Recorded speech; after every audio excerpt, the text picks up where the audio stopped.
The lobby of the Sovereign Hotel was a symphony of controlled opulence. Sunlight filtered through soaring two-story windows, glinted off the polished marble floors and the silent cascading water wall that served as the room's centerpiece. The air was perfumed with the subtle, expensive scent of white tea and lilies. This was a world engineered for flawless, effortless perfection. And at the heart of it, General Manager Daniel Carter was beginning to sweat. He stood beside the grand floral arrangement in the center of the lobby, his welcoming smile stretched tight across his face. Before him stood Mr. Wei Chen, a man whose quiet, unassuming presence seemed to absorb all the light in the room.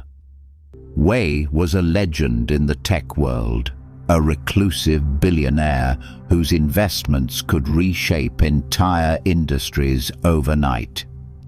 Securing his partnership was not just an opportunity, it was a coronation for Daniel's career. But the coronation was turning into an execution. "Mr. Wei," Daniel began, his voice a strained, cheerful instrument, "we are honored to—" Wei cut him off, not with a word, but with a raised hand.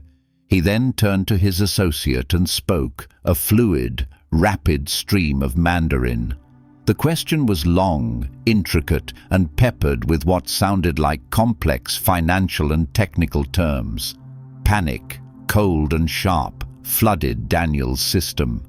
He fumbled for his state-of-the-art, company-issued smartphone, launching the translation app his vice president, Evelyn, had assured him was better than a human. He held it out, a desperate technological offering. The phone listened, processed, and then, in a tinny, robotic voice, produced a translation of such breathtaking absurdity that a few of Wei's younger associates had to stifle a laugh. "The silver fish desires to swim in the tax-free river. Is the moon bridge strong enough?" Wei's expression, already unreadable, hardened into a mask of pure, glacial disappointment. He didn't even wince. He simply looked at Daniel as if he were a particularly disappointing piece of faulty equipment. The billion-dollar deal was not just stalling, it was crashing and burning on the launch pad. It was in this moment of profound, suffocating humiliation that a new sound entered the scene. It was a voice, calm and clear, speaking in perfect, academically precise Mandarin. "Mr. Wei is asking, sir, about the structural integrity of the city's proposed data conduit subsidies in relation to foreign-owned cloud hosting ventures, and whether the municipal tax abatements are guaranteed for the full 10-year cycle." The voice did not come from one of Wei's associates. It did not come from a panicked executive rushing to the rescue. It came from a woman in a simple, grey housekeeping uniform who had been silently polishing a brass railing not 10 feet away. She didn't look up from her work, her hands still moving in a slow, steady rhythm, as if she had just commented on the weather. The entire lobby froze. Wei Chen's head snapped toward her, his eyes for the first time widening with genuine, unadulterated shock. Daniel Carter stared, his mouth slightly agape, at the back of the woman whose name he didn't even know. The test had been administered, the manager had failed spectacularly, and the answer had just come from the most impossible person in the room. Daniel Carter was a man who believed in the power of a perfect presentation. For 20 years, he had meticulously climbed the corporate ladder of the luxury hospitality world, his ascent fueled by an obsessive attention to detail. He knew the thread count of the sheets in the presidential suite, the precise temperature at which to serve a vintage Bordeaux, and the preferred brand of sparkling water for over 200 of his most frequent guests. His world was a complex, beautiful machine, and he was its master engineer. The Sovereign Hotel was his masterpiece. He had overseen its renovation from a faded old-world relic into a modern palace of minimalist luxury, a beacon of sophisticated, tech-integrated hospitality. And the meeting with Wei Chun was to be his crowning achievement. For months he had prepared, his team working around the clock to choreograph an experience of such flawless perfection that the Chinese billionaire would have no choice but to be impressed. A successful partnership with Wei's global tech empire would not just secure the hotel's future, it would guarantee Daniel's promotion to the coveted position of Regional Vice President of North American Operations. It was the culmination of his life's work. This is why the catastrophic failure in the lobby was not just an embarrassment, it was an existential threat. He had built his reputation on the promise of flawless execution, and he had failed publicly and spectacularly at the first and most crucial hurdle. His trust in his second-in-command, Evelyn Reed, had been absolute. She was his COO, his strategic partner, a woman whose ambition and efficiency mirrored his own. When she had assured him that the hotel's new state-of-the-art translation software was more than adequate for the meeting, that a human translator would be an unnecessary and old-fashioned expense, he had believed her without question. He was a man who believed in progress, in technology, in the elegant, logical solutions of the modern world. But now, that belief lay shattered on the marble floor. He had been so focused on the aesthetics of the welcome, the perfect floral arrangements, the precise timing of the doorman, that he had overlooked the most fundamental component of hospitality: communication. He had presented Wei Chun with a beautiful, technologically advanced, and utterly useless facade. In the quiet, tense moments after Zahara's impossible intervention, Daniel was forced to confront a terrifying reality. His perfect, well-oiled machine had a fatal flaw, and he, its master engineer, had been so blinded by his own ambition, so confident in his own control, that he had failed to see the crack that was now threatening to bring his entire world crashing down. The problem was no longer just about landing the deal. It was about understanding how he could have been so profoundly, disastrously wrong. Zahara Adebayo had mastered the art of existing in the spaces between. She moved through the luxurious, hushed corridors of the Sovereign like a phantom, her presence registered by the results of her labor: a gleaming surface, a perfectly made bed, a fresh scent in the air, but never by the woman herself. Invisibility was a skill she had cultivated, a protective cloak in a world that had repeatedly proven it did not know what to do with a woman like her. A woman with a master's degree in East Asian economic relations from one of the nation's top universities.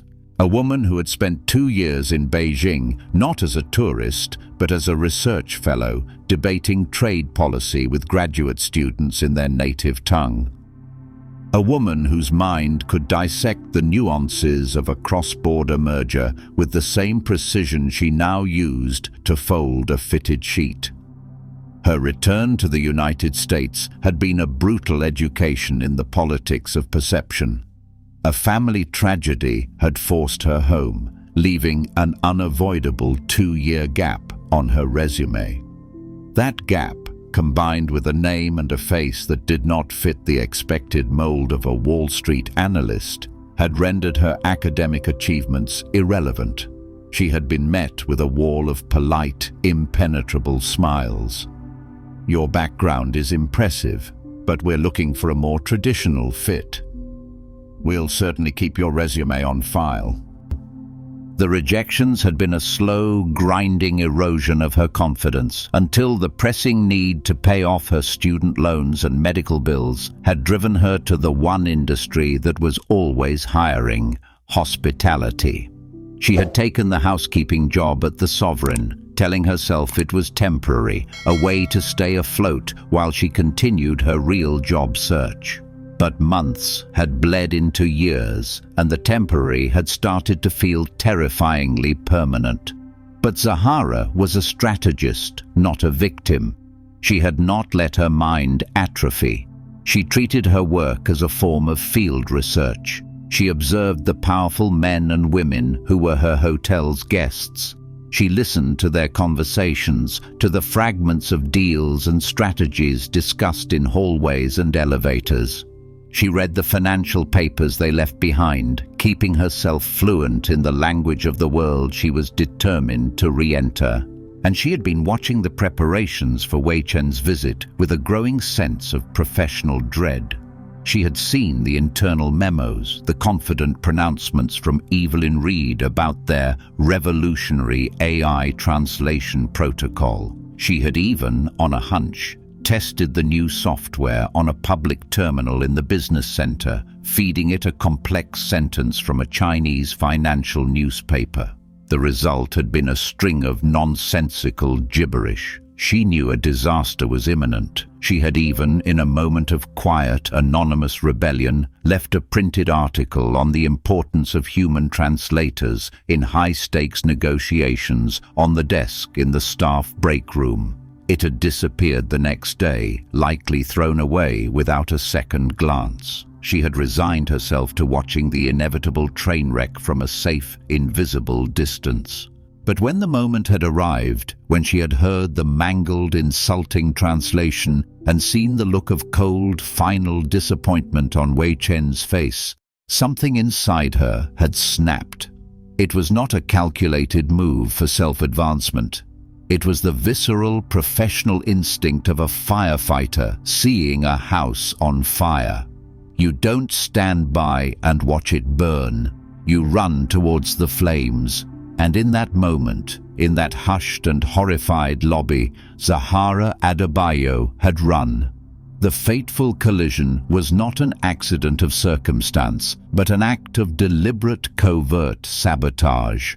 And its architect was not a stranger, but the woman who stood at Daniel Carter's right hand, Vice President Evelyn Reed. Evelyn was a woman who had built her career in Daniel's shadow, and she had grown to resent the light he cast. She saw his success not as a product of his own merit, but as the result of a luck and a charm she did not possess. For years, she had been the one behind the scenes, managing the logistics, cleaning up the messes, and watching as Daniel received the credit. The impending deal with Wei Chen and the regional VP position it promised for Daniel was a final, unbearable insult to her ambition. She did not just want his job. She wanted to see him fail, to prove that without her, his perfect, beautiful machine would grind to a halt. Her sabotage was a masterpiece of plausible deniability. 2 days before Wei's arrival, she had received a call from the professional interpreter Daniel's team had booked, a man with impeccable credentials. With a voice full of practiced, sorrowful regret, Evelyn had informed him that due to a last-minute unforeseen change in the client's schedule, his services would no longer be required. She had promised him a generous cancellation fee and his silence. Then she had moved on to the technology. She had held a private meeting with the head of the hotel's IT department, a young, ambitious man she knew was eager to please. She had sold him a story about a new, cutting-edge translation software she wanted to pilot, a program that would revolutionize their guest services and save the company thousands. The IT manager, eager to be on the right side of a powerful VP, had agreed to install the software on the hotel's primary devices, disabling the standard, more reliable program they had used for years. The software she had him install was, of course, a cheap, buggy freeware application she had found on the internet, an application known for its comically inaccurate translations. The collision, the moment that truly defined the conflict, came in a brief, almost invisible interaction in the hallway an hour before Wei's arrival. Evelyn, on her way to the lobby, saw Zahara pushing her cleaning cart. On the cart was a fresh stack of linen napkins. In a gesture that looked like a simple, accidental stumble, Evelyn bumped into the cart, sending the stack of napkins tumbling to the floor. "Oh my goodness, I am so sorry," Evelyn had said, her voice dripping with false concern. As she bent to help Zahara pick them up, she had leaned in close, her voice a low, venomous whisper meant only for Zahara's ears. "You must be more careful. In a place like this, one small mistake can cost you everything. Not everyone gets a second chance." It was not an apology, it was a threat, and it was a declaration of her core philosophy. It was a world where there were no second chances, a world where one small mistake was enough to justify a person's complete and utter ruin.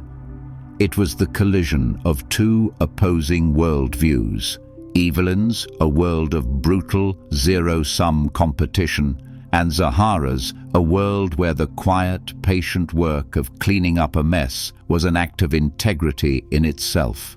And the fate of the entire hotel now rested on which of those two philosophies would, in the end, prevail.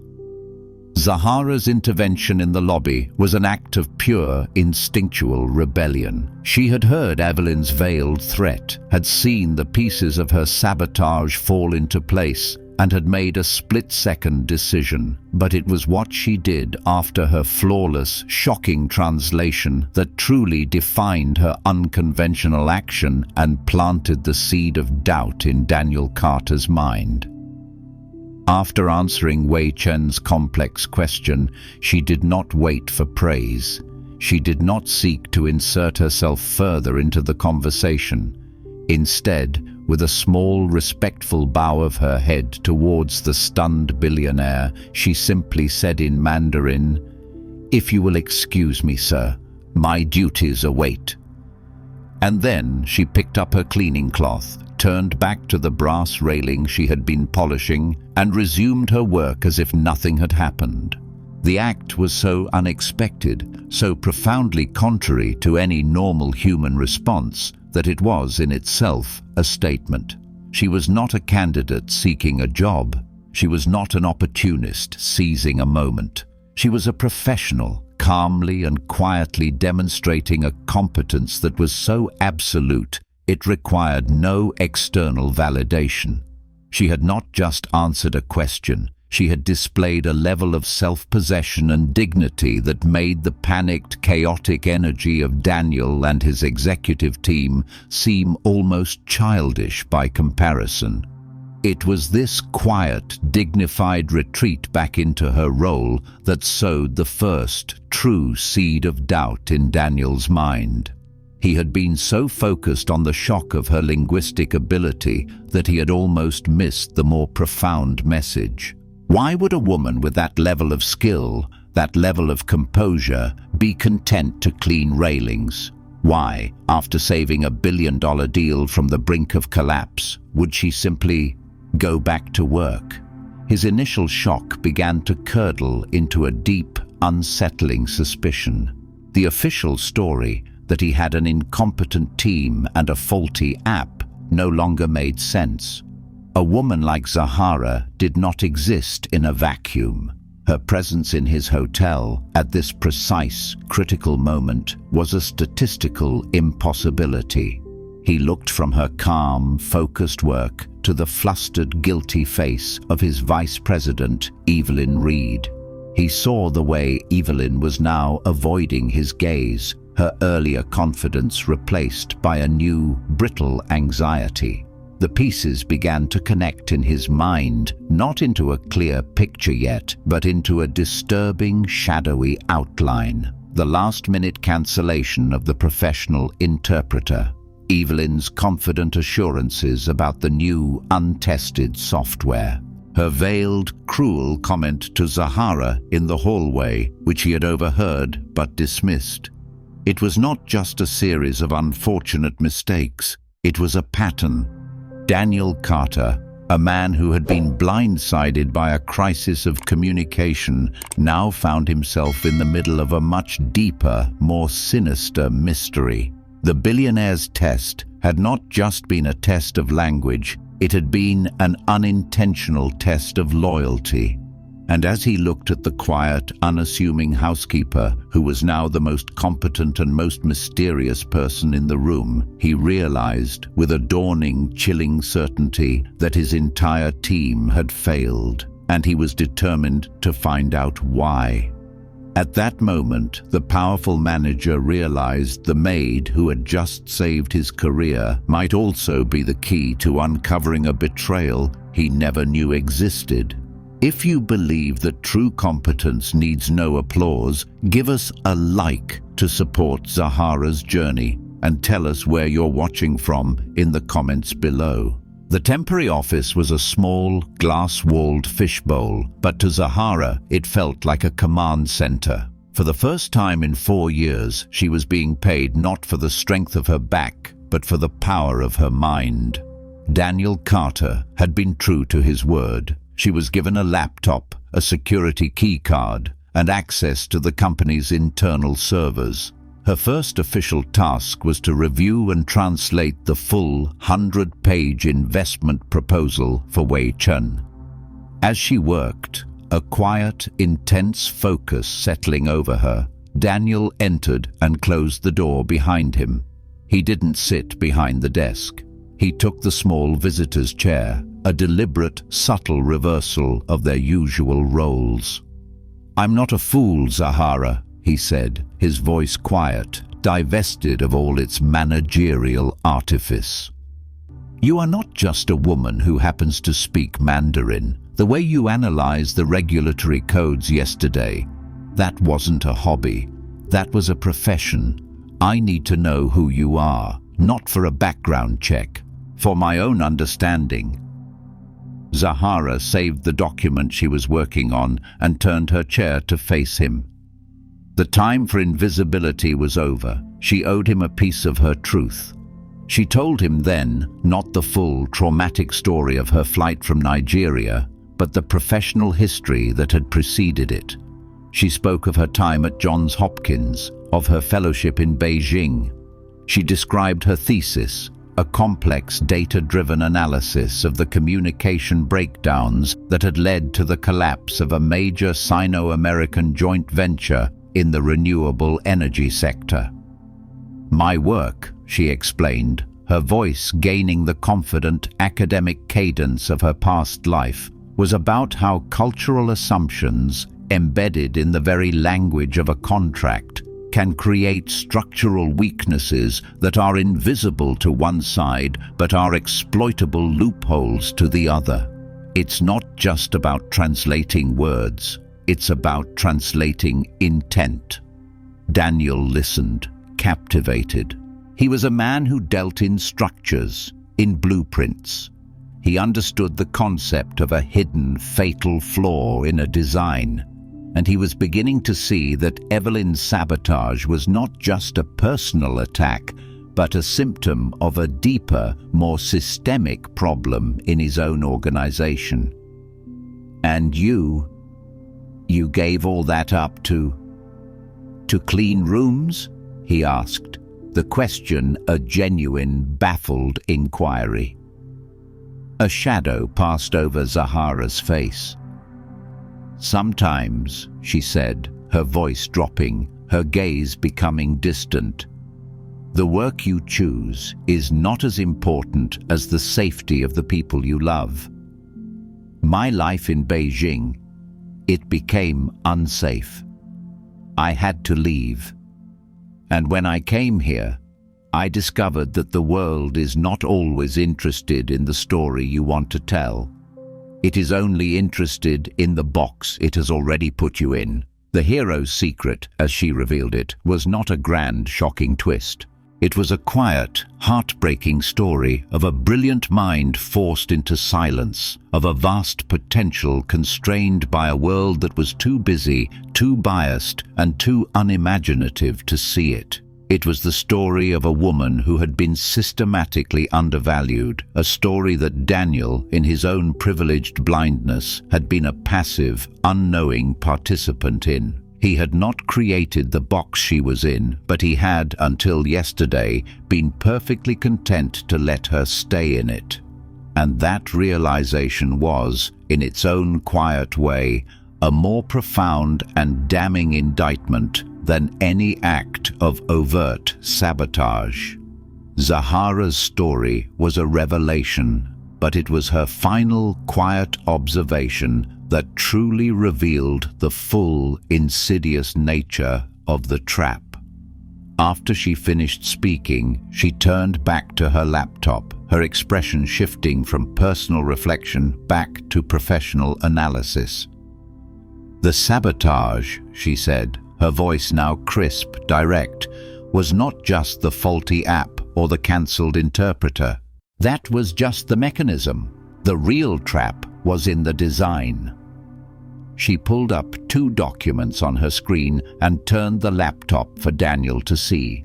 On the left was the official, board-approved itinerary for Wei Chun's visit. On the right was the actual schedule that had been sent to the department heads by Evelyn Reed's office.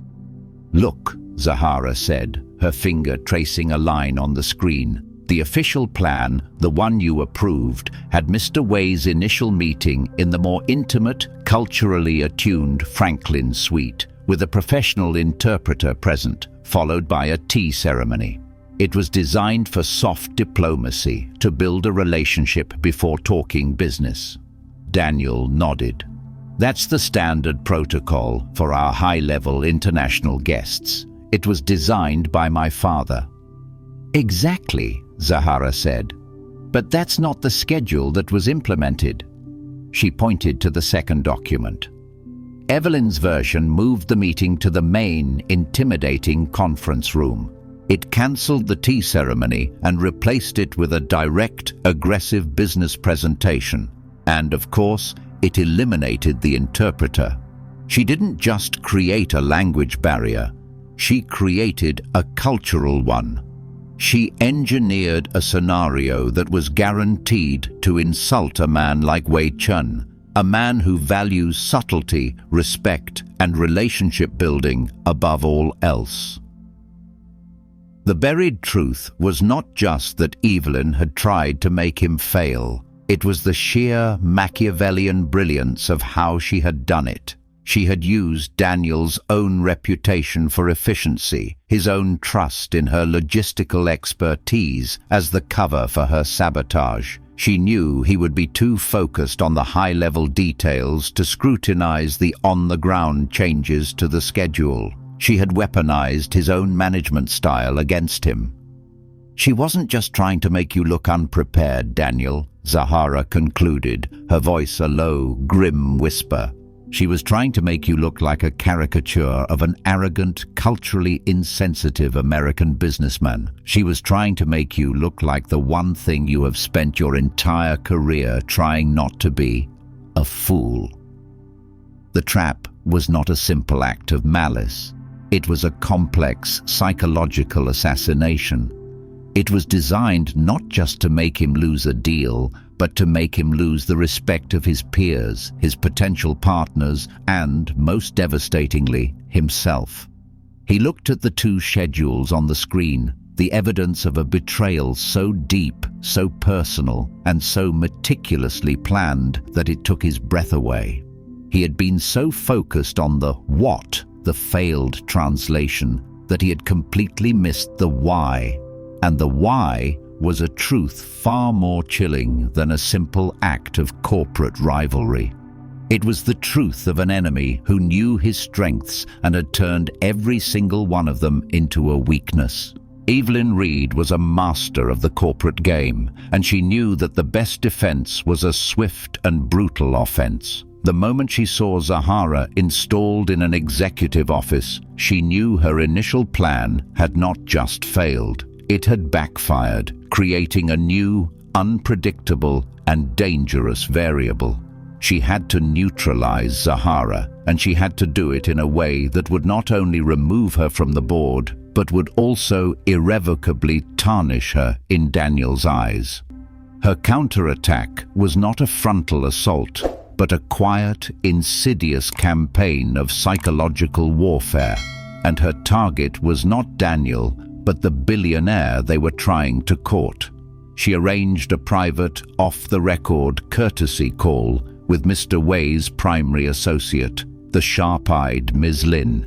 In the hushed, elegant atmosphere of the hotel's private lounge, over a pot of expensive Dragonwell tea, Evelyn spun her web.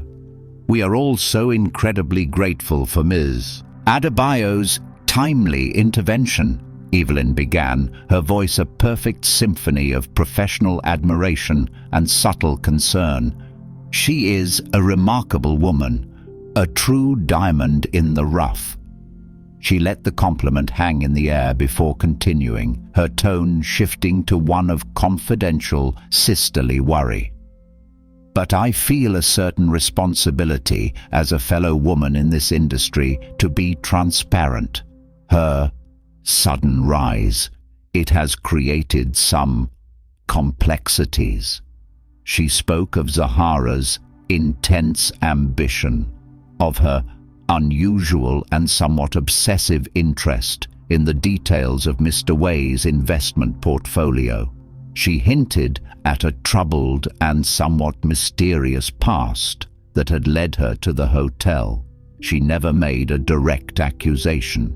She simply painted a picture, a mosaic of carefully chosen, misleading details designed to create a single, poisonous impression that Zahara was not a hero, but a cunning, ambitious operator who had expertly manipulated a crisis to her own advantage. The final, brilliant stroke was to frame Zahara's expertise not as an asset, but as a threat. "Her knowledge of your business culture is so intimate," Evelyn murmured, shaking her head as if in reluctant admiration. "It's almost as if she had been preparing for this exact opportunity." One has to wonder, was her presence in that lobby at that exact moment truly a coincidence? She was not just questioning Zahara's motives. She was planting the seed of a much more dangerous idea. The idea that Zahara might not be just an ambitious housekeeper, but an agent of corporate espionage, a plant from a rival firm who had orchestrated the entire translation failure in order to insert herself into the heart of a billion-dollar negotiation. It was a lie of breathtaking audacity, but it was a lie that was perfectly tailored to the paranoid, high-stakes world of international business. It was a lie that, if it took root, would not just get Zahara fired, it would make her untouchable, a pariah. The villain's counterattack was not just an attempt to save herself, it was an attempt to utterly and completely annihilate her enemy. Evelyn Reed had made a critical, fatal miscalculation. She believed she was playing a subtle, sophisticated game of chess. She did not realize she was playing checkers with a grandmaster. Her carefully planted seeds of doubt fell not on fertile ground, but on the hard, unyielding stone of Wei Chen's own profound personal history. The unexpected ally in this high-stakes game was not a person Daniel or Zahara could have ever called upon. It was the billionaire himself. 2 days after Evelyn's discreet meeting with Ms. Lin, Wei Chen requested a private, informal meeting with Daniel and Zahara. He did not summon them to a conference room. He invited them to join him in the hotel's serene, Japanese-inspired rooftop garden, a space of raked sand, ancient bonsai, and quiet, contemplative beauty. He greeted them not with the formal reserve of a potential investor, but with a new, quiet warmth. He poured the tea himself, a gesture of respect that was not lost on either of them. "Ms. Reed is a very persuasive woman," Wei began, his voice a low, thoughtful murmur as he stared into the steam rising from his teacup.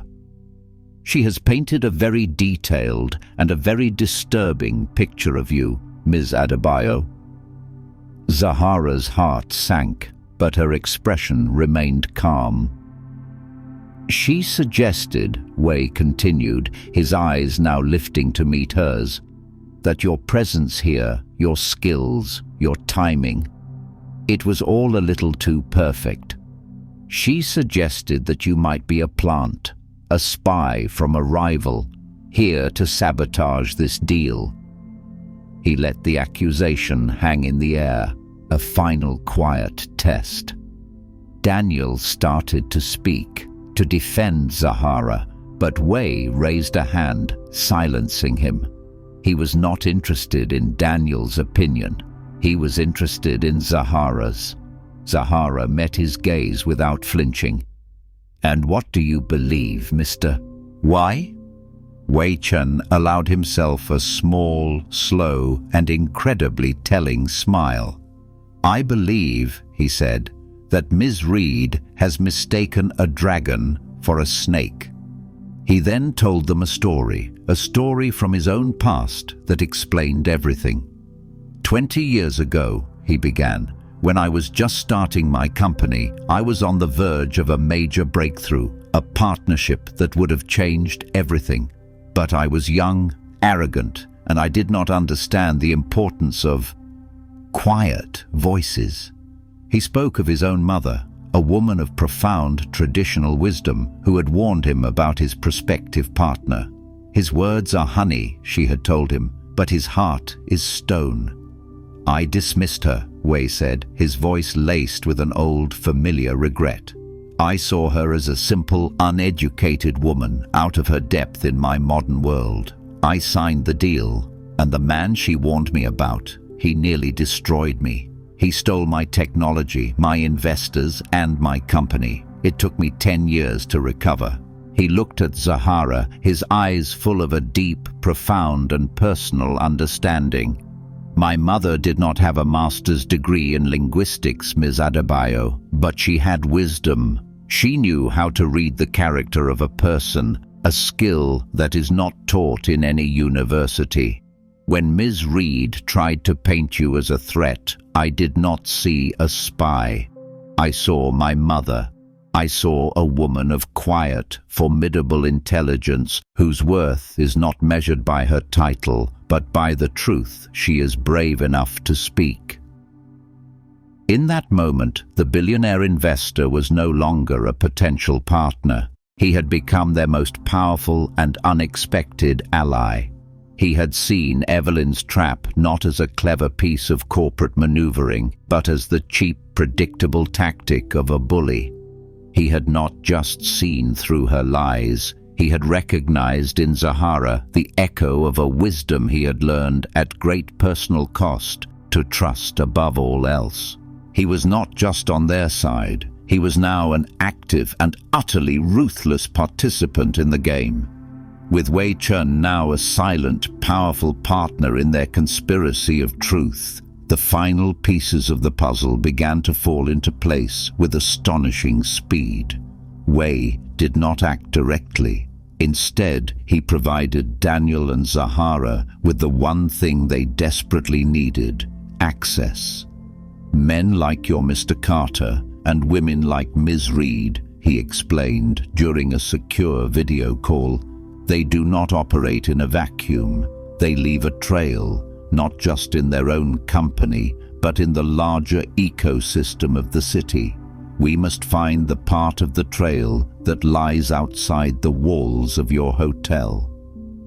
At Wei's direction, a team of his own, fiercely loyal and incredibly discreet forensic accountants in Hong Kong began a deep dive investigation, not into the Sovereign Hotel's books, but into the financial lives of Evelyn Reed and the IT manager she had coerced. While they waited, Daniel and Zahara focused on finding the physical evidence of the sabotage within the hotel itself. The key, Zahara reasoned, was the IT manager. Evelyn didn't just ask him to install the faulty software, she said to Daniel. She must have offered him something, a promotion, a bonus, a threat. We need to find out what it was. They couldn't access his official HR file without alerting Evelyn, so they used a different approach.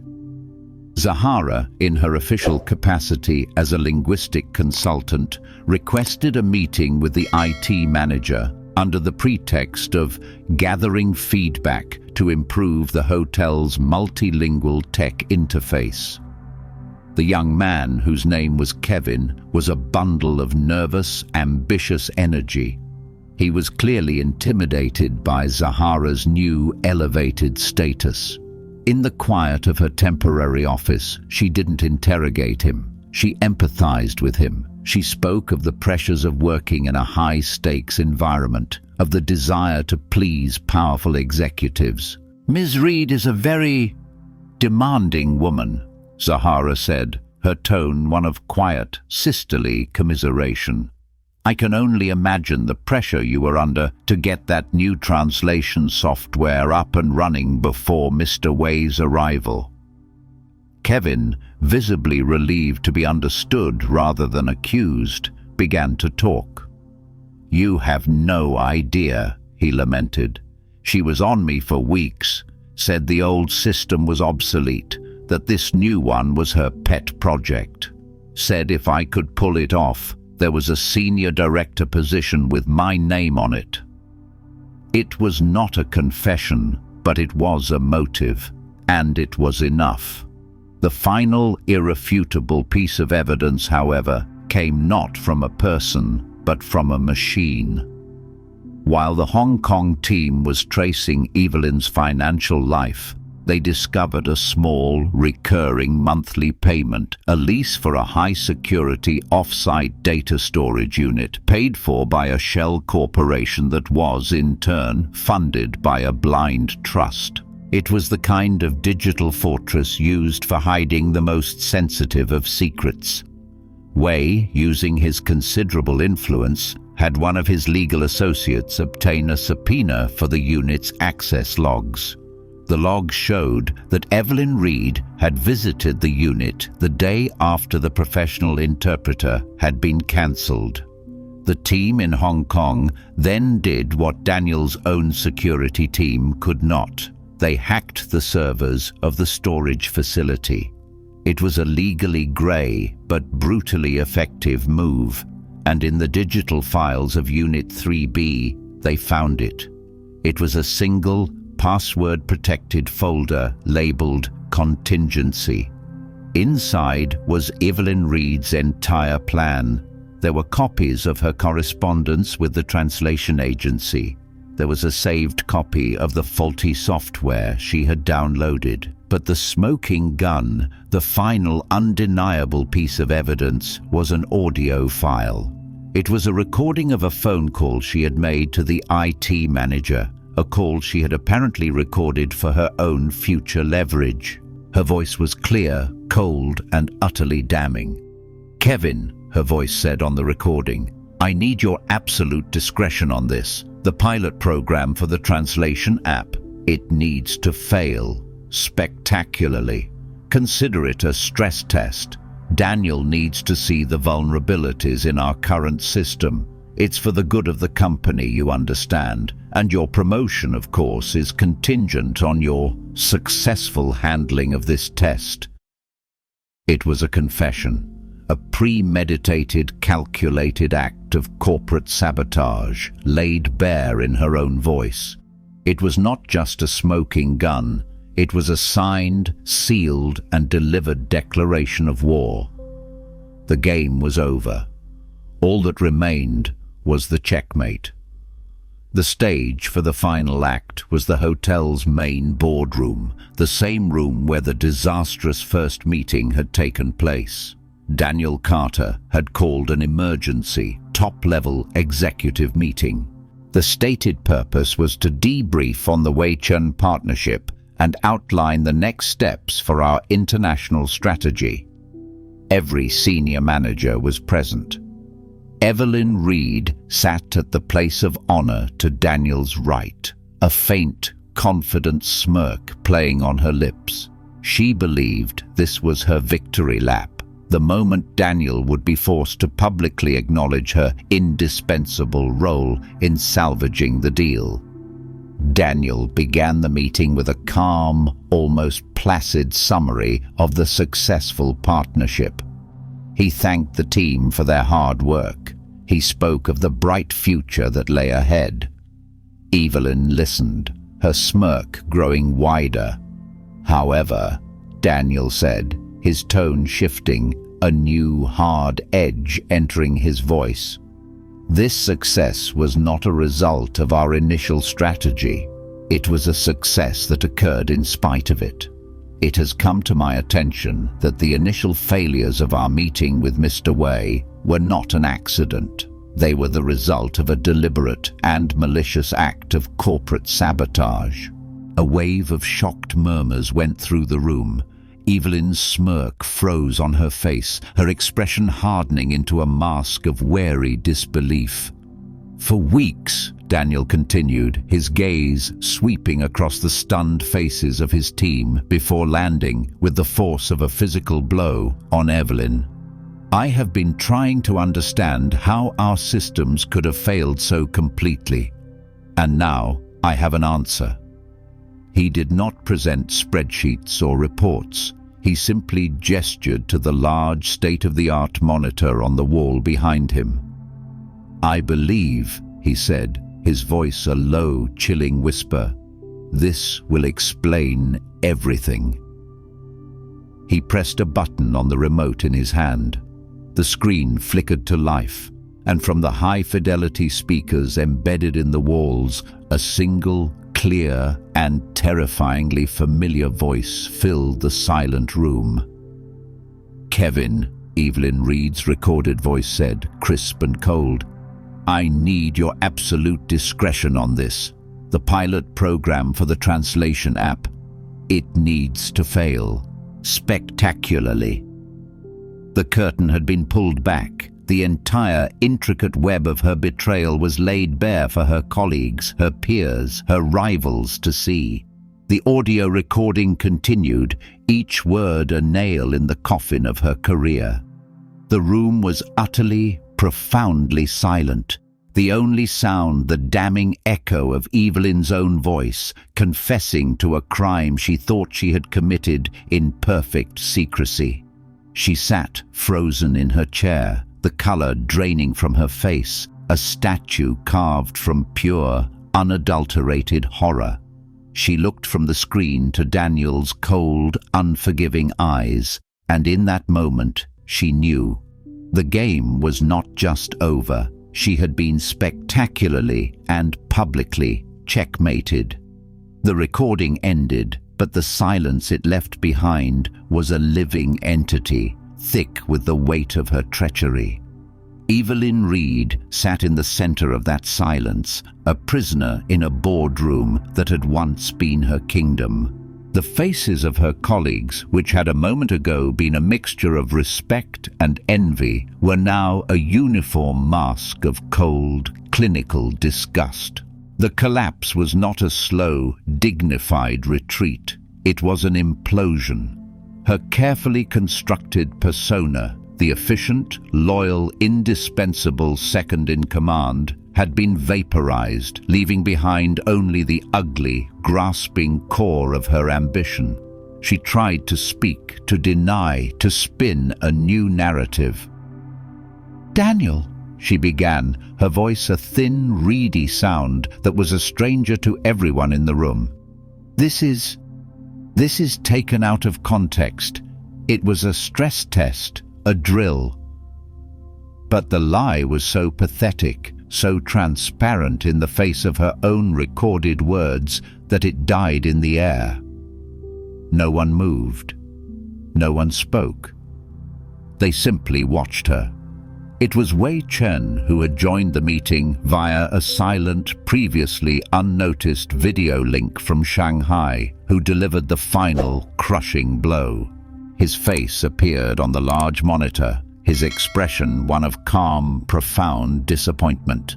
"Ms. Reed," he said, his voice carrying the quiet, unimpeachable authority of a man who moved mountains with a whisper.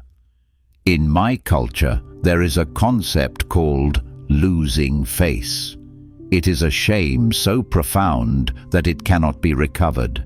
You have not just failed your company. You have, I am afraid, lost face." And with that, he ended the call, his image blinking off the screen, a final digital execution. The justice that followed was swift and brutally efficient. There was no dramatic firing. Daniel simply looked at the head of security, who had been standing silently by the door, and gave a slight, almost imperceptible nod. Two security officers stepped forward, their movements calm and professional. "Ms. Reed," one of them said, his voice polite but firm, "if you would please come with us." She was escorted from the room, not in handcuffs, not with a struggle, but in a silence that was more damning than any accusation. As the boardroom door clicked shut behind her, the career of Evelyn Reed was over. She would face not just termination, but a civil lawsuit from the hotel for damages and, with Wei Chen's corporate lawyers now involved, potential criminal charges for industrial sabotage. But the real justice, the one that resonated most deeply in the quiet, stunned aftermath, was not the punishment of a villain. It was the quiet, profound vindication of a hero. Daniel Carter turned to the one person in the room who had been silent throughout the entire dramatic denouement. "Zahara," he said, and the simple, direct use of her first name was, in itself, a declaration. "It seems we have an opening for a vice president of operations." The entire room, the entire company, had been saved by the quiet, overlooked and profoundly competent woman they had once seen as nothing more than a maid. And now the company and the man who led it were finally ready to see her for who she truly was. The expulsion of Evelyn Reed was not a celebration, but a quiet, necessary surgery. It had removed a cancer from the heart of the Sovereign Hotel, but the recovery, Daniel knew, would be a long and deliberate process. The new dawn that broke over the company was not a sudden, brilliant sunrise, but the slow, gradual lightening of a sky that had been dark for too long. The most immediate and visible change was Zahara Adebayo. She did not, as some had speculated, take Evelyn's old office or her exact title. Instead, Daniel, in a move that signaled a fundamental shift in the hotel's philosophy, created a new position for her, Director of International Strategy and Cultural Relations. It was a title that honored her unique hybrid expertise. She was not just a manager, she was a bridge. Her new office was not the largest on the executive floor, but it was the one with the best view of the city's diverse, bustling neighborhoods. And her first act was not to issue a series of top-down directives, but to listen. She spent weeks meeting with employees from every department, from the bellhops to the master chefs, from the groundskeepers to the front desk staff. She was conducting a different kind of audit, an audit of human potential. This was the genesis of the program that would become her legacy, a program born from her own experience of being overlooked. The Sovereign's Hidden Talents Initiative. It was a simple, revolutionary idea. Every employee, upon hiring and during their annual review, would be asked not just about their performance in their current role, but about their other skills, their education, their passions, their hidden talents. The hotel's HR database was redesigned to be a catalogue not just of job functions, but of human capabilities. The results were immediate and astonishing. They discovered a dishwasher who was a fluent, self-taught coder. He was immediately offered a paid apprenticeship in the IT department. They found a valet who had a degree in landscape architecture. He was now a key consultant on the hotel's new rooftop garden project. They found a laundry worker who was a gifted amateur photographer. She was now the hotel's official in-house event photographer. A new dawn had broken, not just for Zahara, but for the entire hotel. The culture began to shift from one of rigid, top-down hierarchy to one of collaborative, cross-departmental respect. The employees, who had once been seen as cogs in a machine, were now being seen as a repository of untapped, valuable talent. And the hotel, as a result, began to thrive in ways it never had before, its service becoming not just efficient, but genuinely, authentically, and uniquely human. 1 year later, the grand ballroom of the Sovereign Hotel was filled not with anxious executives and wary investors, but with a vibrant, eclectic mix of its own employees. The occasion was the first annual Hidden Talents Gala, an event that had replaced the stuffy, formal corporate dinner of years past. Tonight, the hotel was celebrating its most valuable asset, its people. Daniel Carter stood on the stage, not as a remote, powerful CEO, but as a genuinely happy and humbled host. The year had transformed him. He was leaner, his smiles were quicker, and the old, haunted look in his eyes had been replaced by a quiet, steady warmth. "A year ago," he began, his voice resonating with a sincere, heartfelt emotion, "I thought this hotel was just a business. I thought success was measured in profit margins and occupancy rates. I was wrong." He looked out at the sea of faces, the chefs, the valets, the housekeepers, the engineers, all mingling together as equals. "Success," he continued, "is measured in the potential we unlock in each other. It's measured in the dignity we afford to every single person who walks through our doors, whether they are a guest or a member of our own team."